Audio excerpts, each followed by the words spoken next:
Fellow Toastmasters and welcome guests.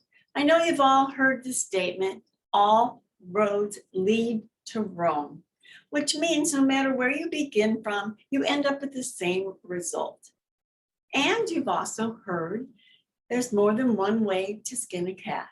Again, symbolically, it represents that there's more than one way to accomplish the same goal. And that's true with communication as well.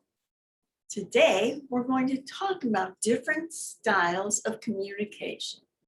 Now, understand that no specific communication style is good or bad or right or wrong, and that we almost all do use all of them. But usually there's a predominant one or two that we use in our communication devices. So we're going to talk about 4 different styles. The first one is called direct. With this one, it's to the point, succinct, and no questions asked. And I'm going to share some examples with each one of these styles so that you have an idea of what it means by that particular style. And I'm going to do these as though I were a parent. So for the direct approach or style, you might say, Johnny, your room really needs to be cleaned, and I want that room cleaned tonight at 8 o'clock, and I don't want you out of your room until it's clean. As you can see, this is very direct and to the point. The next one is initiating. It's interactive, non-threatening, and it would tell some stories. Johnny, your room has just totally out of control. It's time for you to clean your room. And I get it. You don't want to clean your room. You'd rather be with your friends. Well, I assure you, I would rather be with my friends than cooking and cleaning and being responsible for the household. But let me tell you a story, Johnny. I remember when I was your age and I had a messy room. And eventually one day I finally cleaned it. And boy, I was surprised. I felt much freer. I knew exactly how to find what I was looking for without any difficulty. So Johnny, I want you to pick a day that you're going to clean your room. I also want you to pick a consequence that if you don't accomplish that goal by then, that you will have to pay the consequences.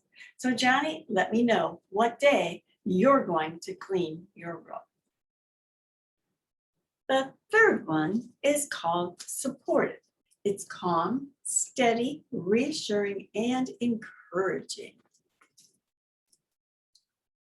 Susie, your room is a disaster. It's time to get it clean. And I can see you're terribly overwhelmed by this project. So how would it be if I come, you pick a day and I'll come into your room.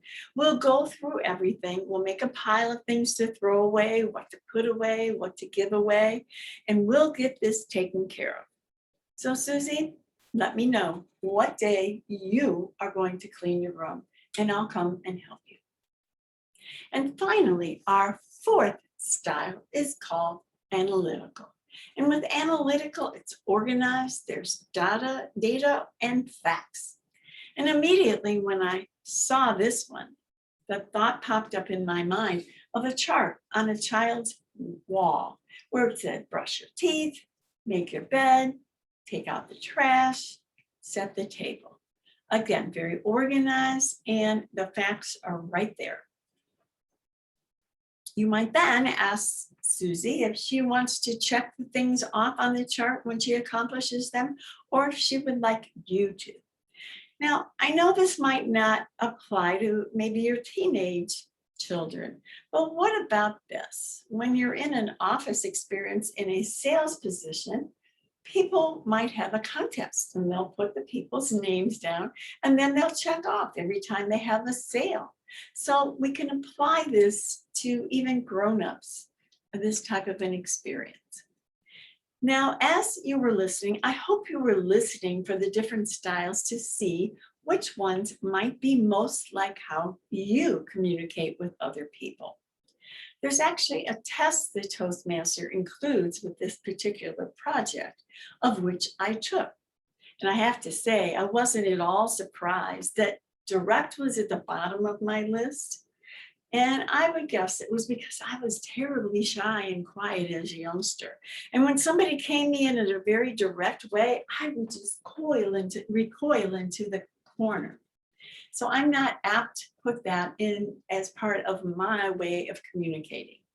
But the two that I was most, that had the most strength in my way of communicating are supportive and initiating, which again, I was not at all surprised.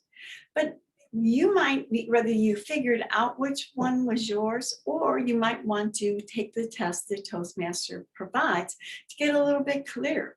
And once you know your style or styles, you might want to evaluate, well, what kind of an outcome am I getting? An example, let's say you're a very direct communicator and you realize that people just aren't listening to you. You might want to evaluate or maybe integrate one of the other styles into your style to make the results or the goals turn out more favorably for you. And for myself, I might find out that people think I'm wishy-washy. So I might want to add a little bit more direct approach or style to my form of communication. And as I said at the beginning, yes, it's true. All roads do lead to Rome. And there's more than one way to skin the cat.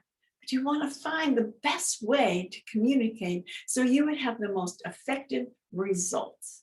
So tell the Toastmasters, take that test, evaluate where you are in your style, and then question, what is the best way I can be the best communicator and have my goals accomplished?